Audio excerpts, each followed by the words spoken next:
আসসালামু আলাইকুম গাইস, কি অবস্থা সবার? কেমন আছেন সবাই? আশা করি সকলে খুবই ভালো আছেন। তো নিয়ে চলে আসলাম অ্যাম্বুলেন্সের রহস্য গল্পের 2 নম্বর পর্ব। তো আর দেরি কিসের? আর কথা না বাড়িয়ে চলুন ঘুরে আসা যাক ভয়, রোমাঞ্চকর এবং রহস্য দুনিয়া থেকে।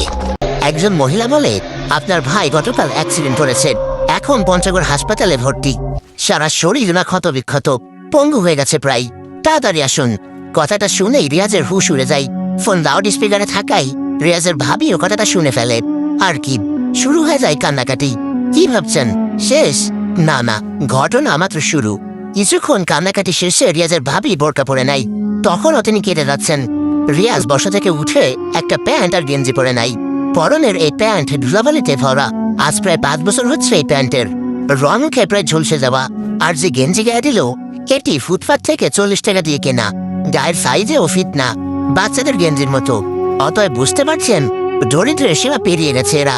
বিছানা থেকে নিজের বাটন ফোনটা বাম পকেটে নিতেই ফোনটা টুস করে পায়ের কাছে চলে আসে। রিয়াজ আবার ফোনটা নিয়ে ডান পকেটে ঢুকায়। মূলত বাম পকেট ছেঁড়া। রিয়াজ তার ভাবি আর 6 বছরের ভাতিজাকে নিয়ে রওনা করে পঞ্চগড় হাসপাতালে। বড় ভাই কাজে যাবার আগে 500 টাকা দিয়ে গিয়েছিল বাজার করার জন্য।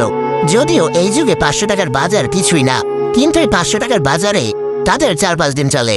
বাজার তো করা হয়নি, তা দিয়ে রওনা করা হয়েছে। রাস্তায় ভাড়ার ব্যাপার স্যাপার থাকে। বস্তি পেরিয়ে ওরা মেন রোডে আসে। রিয়াজের ভাবি এক লাইনে কেটেই যাচ্ছে। পরিবারের শুধু এই একটা মানুষ তাদের। তার কিছু হয়ে গেলে ভিক্ষা করা ছাড়া আর কোনো উপায় নেই। এখন আপনাদের মনে উকি দিবে, রিয়াজ কেন কোনো কাজ করে না।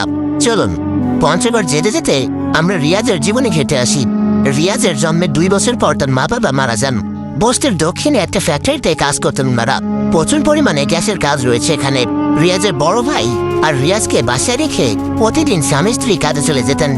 মাসে দুজনের বেতন মিলিয়ে 8,000 টাকা হয়ে যেত। এইভাবে যেতে যেতে চলে আসে সেই দিনটা, যেই দিনটা রিয়াজের বড় ভাই কোনোদিন ভুলতে পারবে না। রিয়াজের বয়স তখন 2 বছর। রিয়াজের বড় ভাই মা বাবার জন্য খাবার নিয়ে যায় ফ্যাক্টরিতে।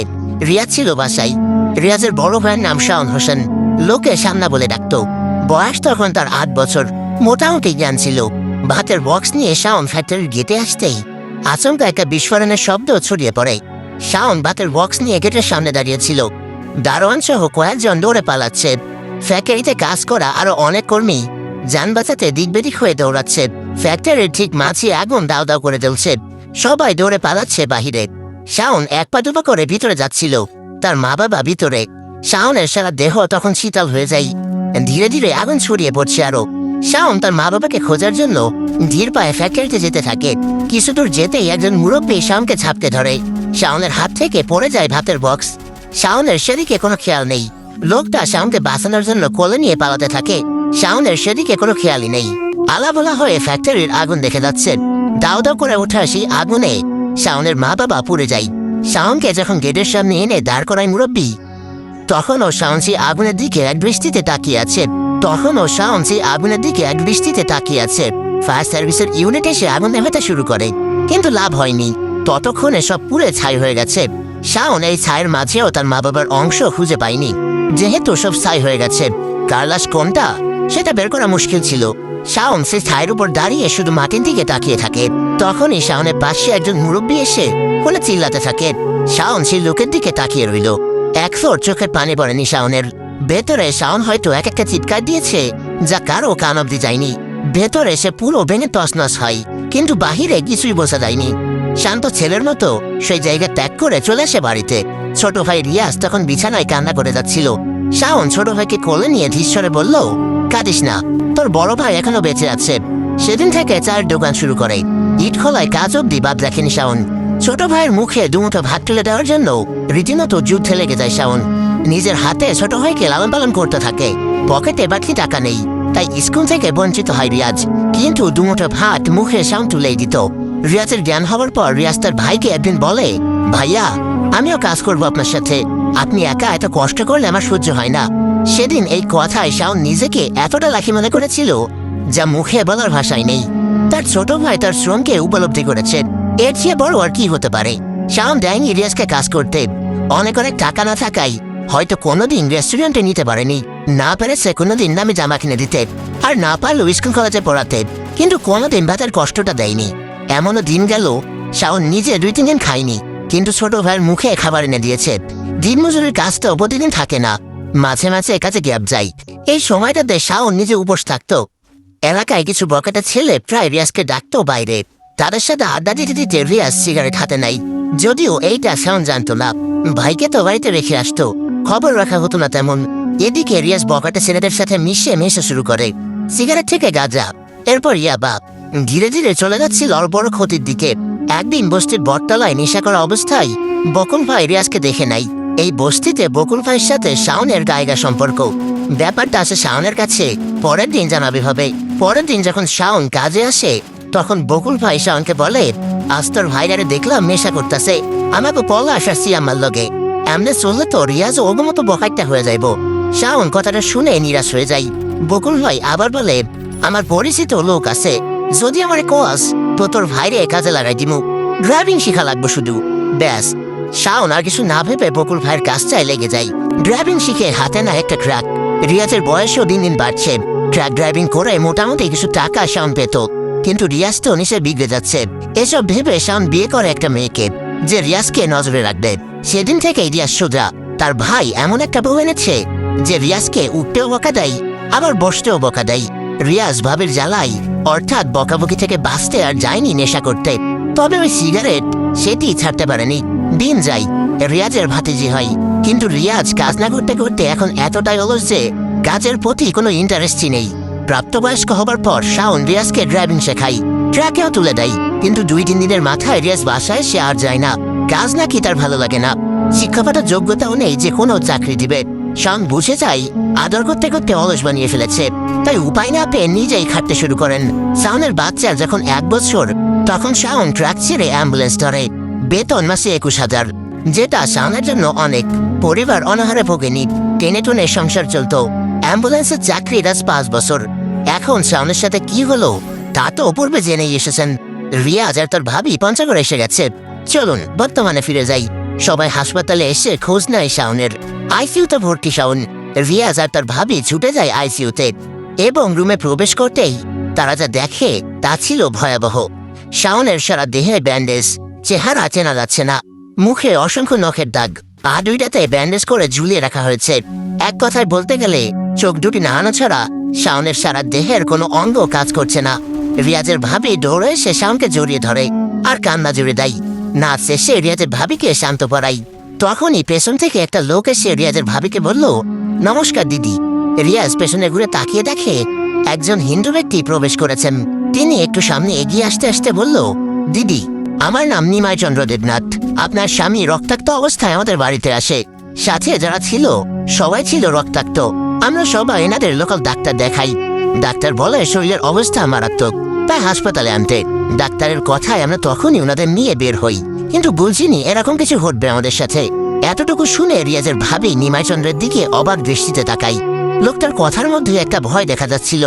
লোকটা আবার বলতে শুরু করে, বাড়ি থেকে বেরিয়ে যখন রাস্তায় আসি, তখন আমাদের পরিচিত একজন সিএনজি ড্রাইভার আসে। গাড়িতে উঠিয়ে আমরা সহ হাসপাতালে রওনা করেছিলাম, কিন্তু অর্ধেক রাস্তায় আসতেই দেখি আমাদের গাড়ির সামনে বিশাল দেহের একজন লোক দাঁড়িয়ে আছে। ওনার মাথাটা যেন আকাশ ছুঁয়ে গেছে। ভয়ে সিএনজি ড্রাইভার গাড়ি থামিয়ে ফেলে। আমরাও ভয় দিক বেদিক হয়ে গাড়ি থেকে নেমে দৌড় দিয়েছিলাম। পেছনে এসে এলাকার আরো কিছু মানুষ নিয়ে ছুটে যায় গাড়ির দিকে, কিন্তু তখন ওই অশুভ শক্তিকে দেখিনি আমরা। ভেবেছি সব ঠিক হয়ে গেছে, তবে ভুল ছিলাম।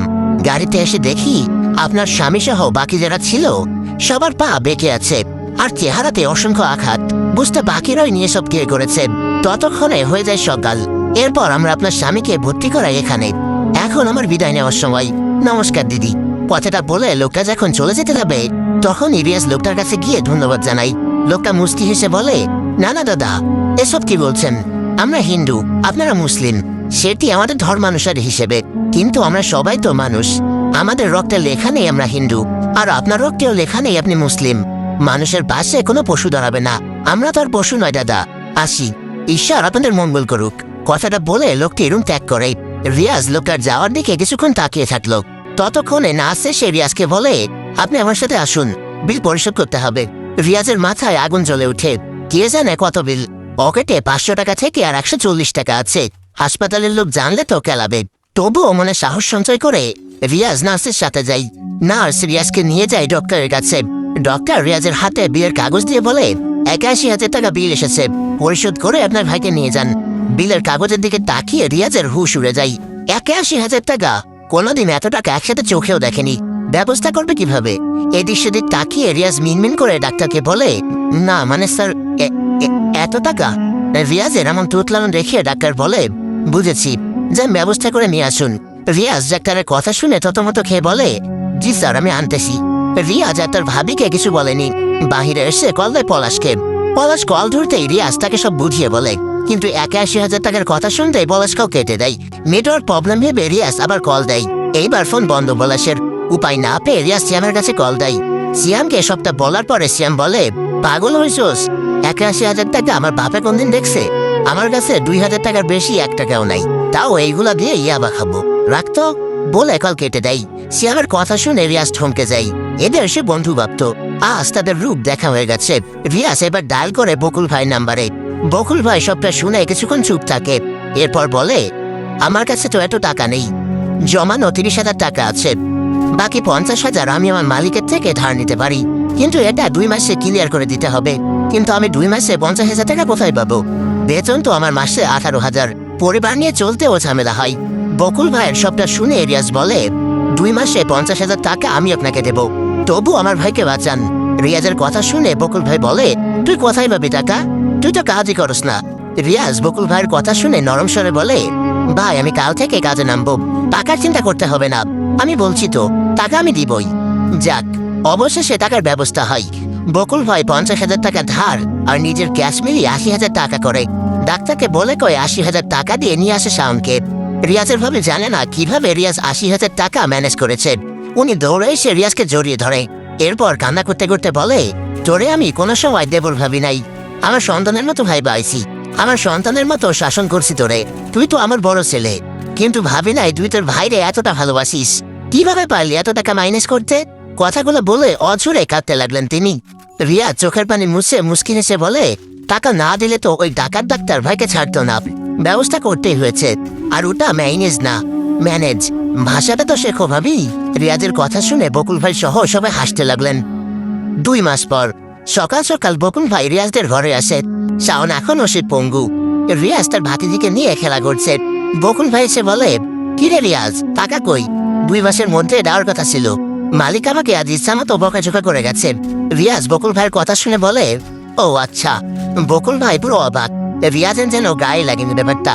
বকুল ভাই চিৎকার করে বলে, এইবার তোর ভাবি কই? রিয়াজ ভাতিজির সাথে খেলতে খেলতে বলে, কাজে গেছে। রিয়াজের কথা শুনে বকুল ভাই বলে, কাজে মানে? কিসের কাজ?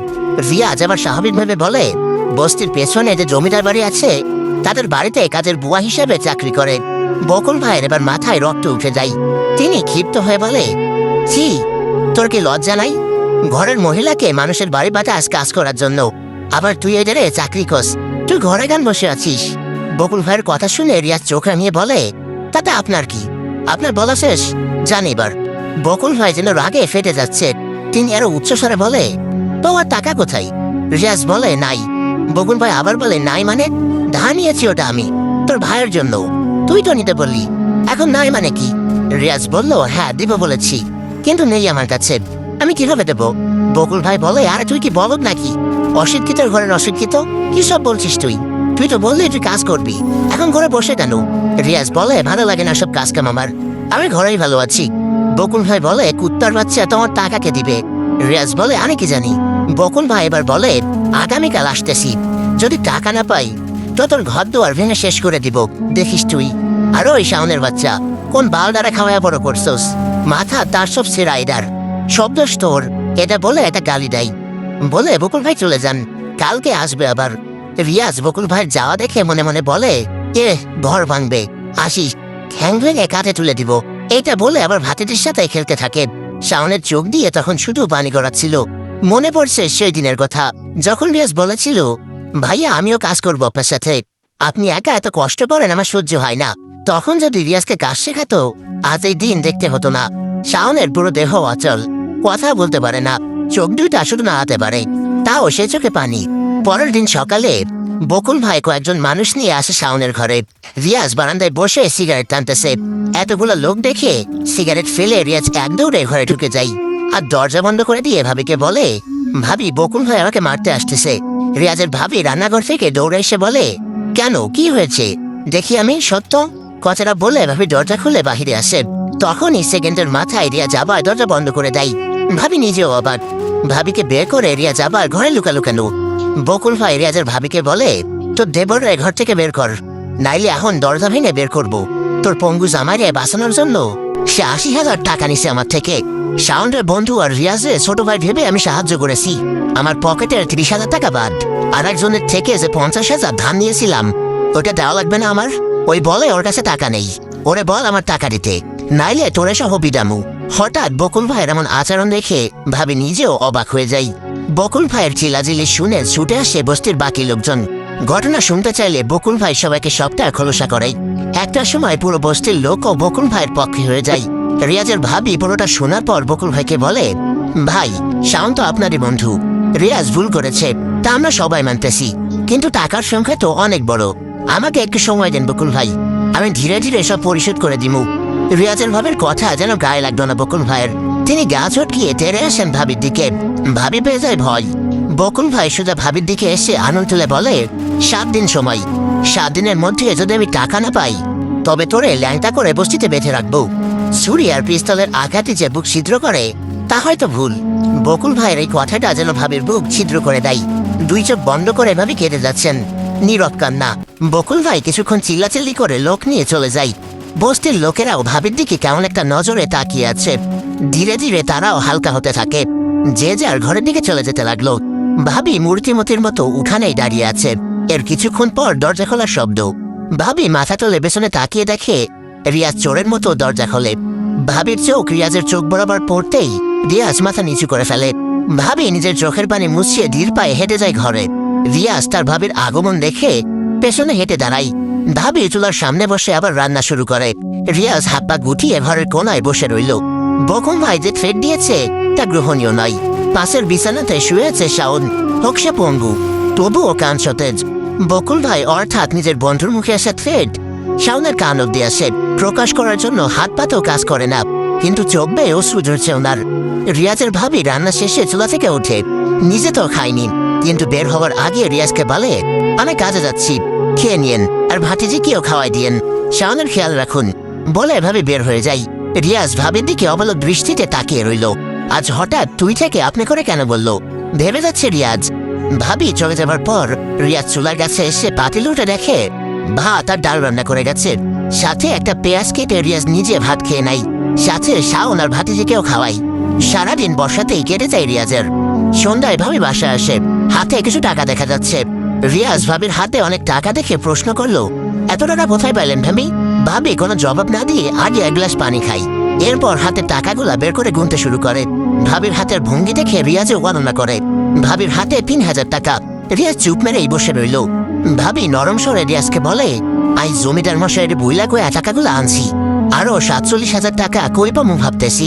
আপনি কিছু একটা করেন ভাইয়া, নইলে শুনলেন তো 7 দিন পর আইসে আমারে কি করবো বকুল ভাই।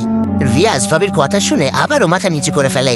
তখনই বাসার বাহির থেকে রব্বানী সাহেব উচ্চস্বরে বললেন, ইরে শারমিনের মা, কই রে, একটু হুই না যাও। রব্বানী সাহেব এই বস্তির দোকানদার। বস্তির গেটে ওনার মুদি দোকান রয়েছে। ভাবি ওনার ডাক শুনে ঘর থেকে বেরিয়ে আসে। রব্বানী সাহেবের হাতে একটা মদের বোতল। দেহের অঙ্গভঙ্গি দেখে বোঝা যাচ্ছে মাতাল হয়ে আছে। ভাবি দরজার বাহিরে এসে বলে, কি হয়েছে ভাইয়া, ডাক দিলেন যে? রব্বানী ভাই মদের বোতল হাতে রেখে হেলে দুলে ভাবির সামনে আসে। এরপর অস্পষ্ট মাতাল স্বরে তিনি বলতে লাগলেন, তোমার দেবর বলে মানুষের টাকা নিয়ে তোমার লাগাই দিছে, আমি 2,000 টাকা দিব, আজকে রাতটা আমার ঘরে চালো। উনার এই কুপ্রস্তাব শুনে ভাবি বলে, ছি রব্বানী ভাই, আপনি আমার বড় ভাইয়ের মতো, এগুলা কি কইতাছেন? ভাবির কথা শেষ হতে না হতে ঘর থেকে রিয়াজ বাতাসের গতিতে বেরিয়ে আসে। রব্বানী ভাই কিছু বুঝে ওঠার আগেই রিয়াজ সোজা দৌড়ে এসে রব্বানী ভাইয়ের কলার ধরে আর নিক্ষেপ করে উঠানে। এমন দৃশ্য দেখে ভাবি হা হয়ে যায়, যেন রব্বানী ভাইকে পলিথিনের মতো ছুঁড়ে মারল রিয়াজ। এখানে শেষ ভেবে ভাবি চুপ রয়, কিন্তু রিয়াজ থামেনি। মাটি থেকে মদের বোতলটা তুলে সোজা আঘাত করে রব্বানী সাহেবের মাথায়।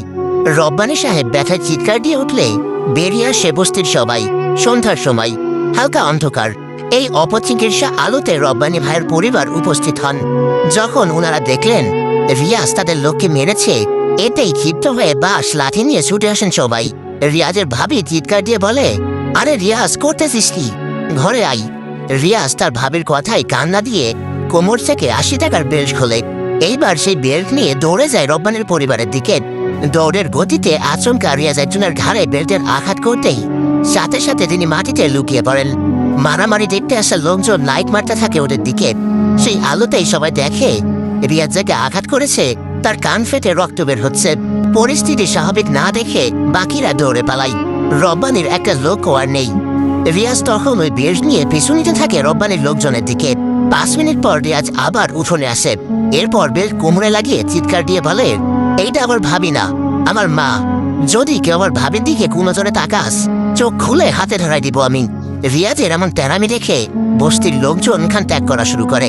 রিয়াজ হুলে যেন রাগে বেগুন হয়ে যাচ্ছে। রিয়াজের ভাবি এবার রিয়াজের কাছে আসে। এরপর রিয়াজের হাত শক্ত করে ধরে বলে, ঘরে আয় তুই। টানতে টানতে রিয়াজকে নিয়ে যেতে থাকে ঘরে। রিয়াজ চুপচাপ ভাবির সাথে চলে আসে। ঘরে ঢুকার পর ভাবি দরজা বন্ধ করে দেয় আর কড়া স্বরে বলে, আয়, তোদের সাহস দিচ্ছিস তুই? তোর কারণেই ওরা আমার অসহায়ত্বের সুযোগ নিতাছে। তোর ভাইয়ের জন্য সব করছিস, তাই না? তো বিপদে আবার কেন ফেলছিস? কি লাভ হইল তোর ভাইরে বাঁচাইয়া? উনার এসব দেখার চেয়ে মইরে যাওয়াই তো ভালা। কথাটা বলে ভাবি রান্নাঘরের দিকে যাই। এরপর একটা বটি হাতে নিয়ে বলে, আমি জানি আমার জামা এই বেইজ্জতি মাইনা নিতে পারবো না।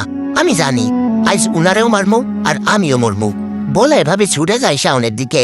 তখনই রিয়াজ দৌড়ে এসে ভাবি পা চেপে ধরে। ভাবি জোরাজুরি করে ও রিয়াজের হাত থেকে পা ছাড়াতে পারেনি। কষ্ট আর হাজার মানসিক যন্ত্রণা নিয়ে ভাবি মাটিতেই বসে পড়ে।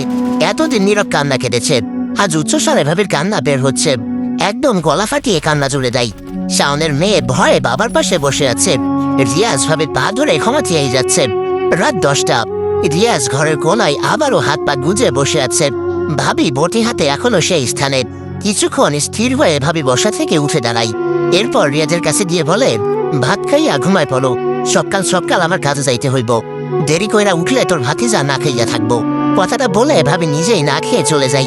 শাওনের পাশে কোনোভাবে বাচ্চা নিয়ে গুজে শুয়ে পড়ে। শাওনের চোখ দিয়ে এখনো টিপ টিপ অশ্রু বের হচ্ছে। রিয়াজ ঘরের কোনায় হাত পা গুজে বসেই রইল। ভোর 4টা। রিয়াজের ভাবি নামাজের জন্য উঠে বসে। বিছানাতে বসে চুল বাঁধতে বাঁধতে খেয়াল করলেন রিয়াজ ঘরে নেই। হুট করে ভাবি দরজার দিকে তাকাই। দরজা খোলা। চারিদিকে ভালোভাবে তাকিয়ে দেখে রিয়াজ নেই। ভাবি বিছানা ছেড়ে ওঠে। এরপর দরজার বাহিরে দৌড়ে গিয়ে দেখে সব শুনশান। রিয়াজের ভাবির মনে ভয় শুরু হয়। রব্বানির পরিবার রিয়াজকে কিছু করে দেয়নি তো? ভয়ে ভাবি নিজের কপালে নিজে হাত রেখে সেখানেই বসে পড়লেন। কিন্তু বাহিরে অনেক অন্ধকার। রিয়াজকে খুঁজে বের করতে হবে। ভাবি লাইট আনার জন্য তড়িঘড়ি করে রুমের দিকে যাই। আলমারির পাশে লাইট চার্জে দেওয়া। ভাবি লাইট নিতে গিয়ে খেয়াল করে শাওনের ড্রেস নেই।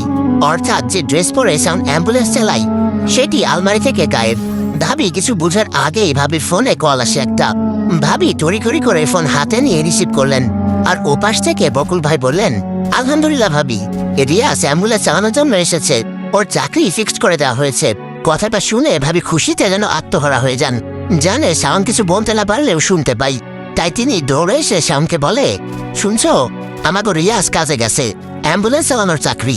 কথাটা শাওনের কান অব্দি যেতেই শাওনের হাত পা থরথর করে কাঁপতে লাগলো। আসসালামু আলাইকুম গাইস, কেমন আছেন সবাই? আশা করি সকলে খুবই ভালো আছেন। তো পরবর্তী কেমন লাগবে সেটি অবশ্যই কমেন্ট করে জানাবেন। আর পরবর্তী পর্ব পেতে হলে অবশ্যই বেশি বেশি করে লাইক এবং কমেন্ট করতে হবে, কারণ আপনাদের প্রতিটি লাইক এবং কমেন্ট আমাকে পরবর্তী ভিডিও বানাতে উৎসাহিত করে। আর প্রিয় ভালোবাসার মানুষেরা, আপনারা চাইলেই কিন্তু গল্পটি শেয়ার করে আপনার কিছু প্রিয় মানুষকে শোনার সুযোগ করে দিতে পারেন। তো আজকের মতো এ পর্যন্তই। ভালো থাকবেন, সুস্থ থাকবেন। আল্লাহ হাফেজ গাইস।